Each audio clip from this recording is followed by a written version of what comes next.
nanti ditakutkan masih ada sisa-sisa air seni, ya kan? Dari kencing tadi masih ada sisa-sisa. Begitu berdiri beraktivitas, neteslah sedikit, kenalan celana dalam. Dibawa untuk sholat, boleh nggak? Boleh, makanya jongkok lebih maksimal jatuhannya. Lalu yang kedua, kalau berdiri kira-kira cebong nggak? Enggak, ya kan? Siap pipis, pakai serep, pergi. Nah, begitu aja ambil wudhu, tapi nggak memperhatikan yang dalam, benar? Nah itu nggak boleh, jadi harus jongkok. Kalau jongkok sudah pasti dicebok. Jadi kalau kencing itu yang laki-laki jangan ada lagi berdiri, jongkok. Paham ya? Apa? Ya berhubungan dengan kesehatan. Kalau berdiri, saringan tadi nggak berfungsi, ya kan Bu? Nah, jadi di ginjal kita nih, dalam organ tubuh kita nih, ada saringan. Kalau kita berdiri, saringan tadi nggak berfungsi. Tapi kalau jongkok, tertutup dari saringan tadi, drop, nah berfungsi lah saringan tadi. Bagus untuk kesehatan. Kalau terbuka, bukan terbuka, nggak berfungsi dan nggak berfungsi. Plus gitu aja. Oke, yang selanjutnya. Anda jika melaksanakan sholat tidak hanya bermanfaat untuk kehidupan akhirat saja, ternyata sholat juga memiliki manfaat untuk kehidupan di dunia, terutama terkait kesehatan tubuh. Assalamualaikum warahmatullahi wabarakatuh. Lalu kembali lagi bersama sholat untuk kesehatan tubuh.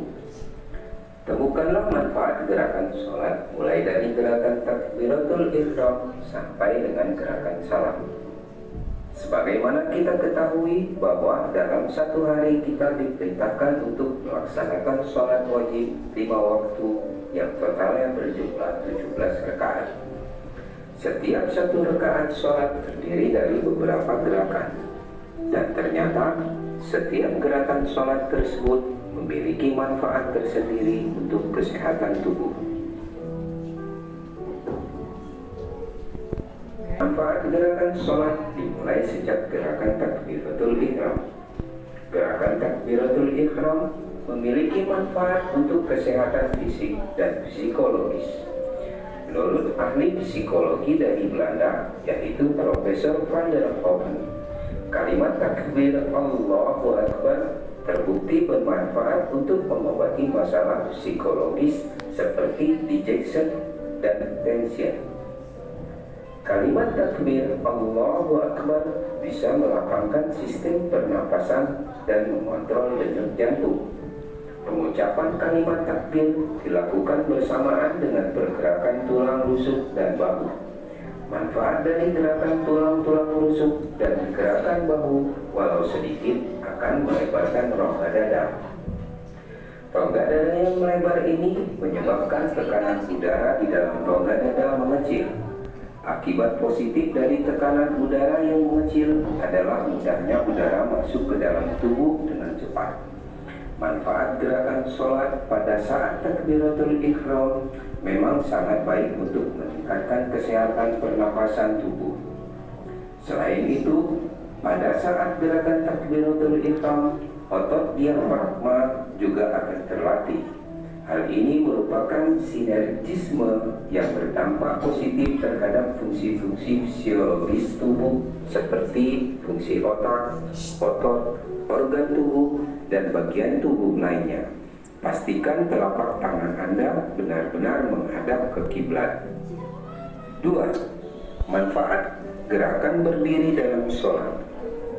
Setelah gerakan takbiratul ihram, maka selanjutnya akan disusul oleh gerakan kedua tangan yang dilipat di depan dada dan berdiri selama beberapa waktu.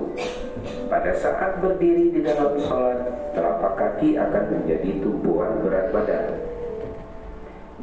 Berat badan yang menumbuh di telapak kaki bisa merangsang titik-titik akupuntur pada telapak kaki.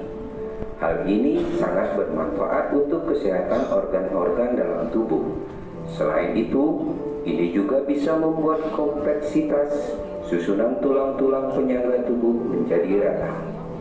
Manfaat gerakan sholat pada saat berdiri ini bisa menurunkan resiko terjadinya patah tulang dengan mudah. Pada beberapa kasus, patah tulang bisa terjadi karena hal-hal sepele seperti tersangkut tali, tergelincir, turun tangga, dan lainnya. Selain itu, manfaat gerakan berdiri dalam sholat juga bisa melatih postur tubuh yang tegap dan lurus. Ini bisa berdampak positif terhadap bentuk dan kondisi tulang tubuh agar tetap tampak lebih indah. Posisi kaki yang terbuka selebar jarak antara kedua bahu dengan tumit mengarah keluar bisa mencegah terjadinya keseleo atau kaki terkilir.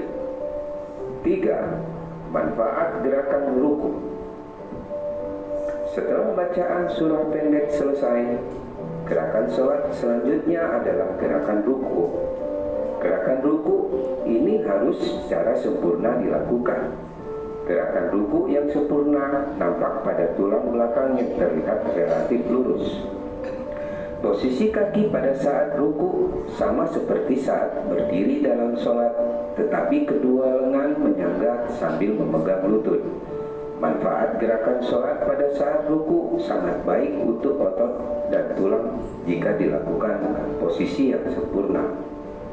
Gerakan ruku yang sempurna yang memiliki tanda adanya sensasi tarikan pada tulang punggung bisa mengurangi kompresi antar ruas tulang belakang dan merelaksasi otot-otot punggung yang sebelumnya tegang. 4. Manfaat gerakan iktidal. Apabila ruku telah selesai, maka lakukanlah tumakninah. Tumakninah adalah jeda waktu antara selesainya bacaan yang ada pada gerakan sholat tertentu. Pada saat tumakninah ini, tubuh akan terasa tenang dan manfaat gerakan sholat bisa didapat. Oleh karena itu, tumakninah harus ada di setiap gerakan sholat. Kembali pada bahasan tentang manfaat gerakan iktidal, ingatlah kembali gerakan takbiratul ihram dan gerakan berdiri pada saat sholat. Manfaat gerakan iktidal adalah gabungan antara manfaat gerakan takbiratul ihram dan manfaat gerakan berdiri di dalam sholat. Hal ini dikarenakan posisi iktidal yang sama seperti takbiratul ihram dan berdiri sejenak. 5. Manfaat gerakan sujud. Gerakan sujud merupakan simbol dari pengakuan bahwa manusia hanya seorang hamba Allah dan menunjukkan tunduknya seorang hamba pada penciptanya, yaitu Allah Subhanahu wa Ta'ala. Sujud akan menghasilkan posisi kepala yang sama rata dengan posisi kaki. Selain itu, pada saat melakukan gerakan sujud, posisi otak akan lebih rendah daripada jantung. Hal ini bermanfaat untuk mempermudah aliran darah yang kaya oksigen ke otak. Semua posisi tubuh pada saat sujud bisa menimbulkan adanya tarikan di tulang belakang bagian tengah punggung. Manfaat dari tarikan ini bisa membuat ruas-ruas tulang belakang menjadi teratur dan lurus serta berkurangnya kompresi dan terjadi peregangan. Peregangan tersebut akan membuat otot-otot punggung berelaksasi. Namun, manfaat ini baru bisa didapatkan jika sujud dilakukan tidak dengan terburu-buru. Sekali lagi, lakukanlah tumakninah pada setiap gerakan sholat sebelum melakukan gerakan sholat yang lain.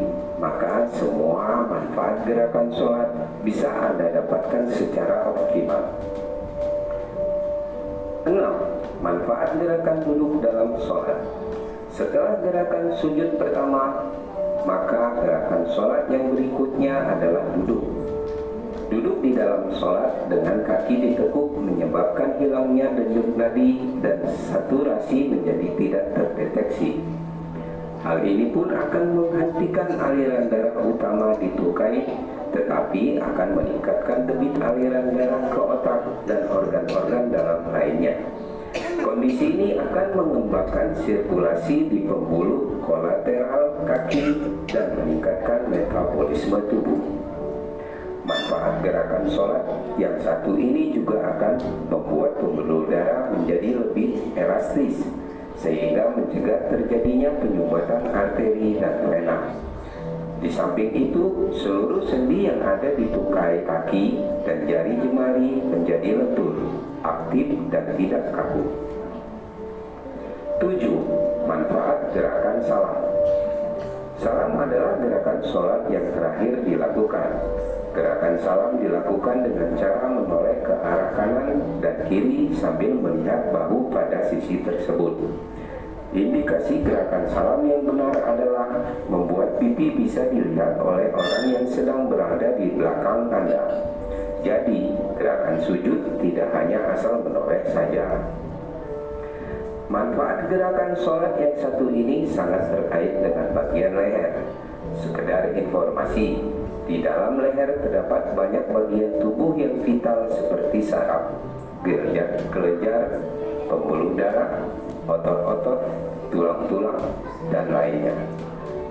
Gerakan salam bisa menjaga bagian-bagian vital tersebut.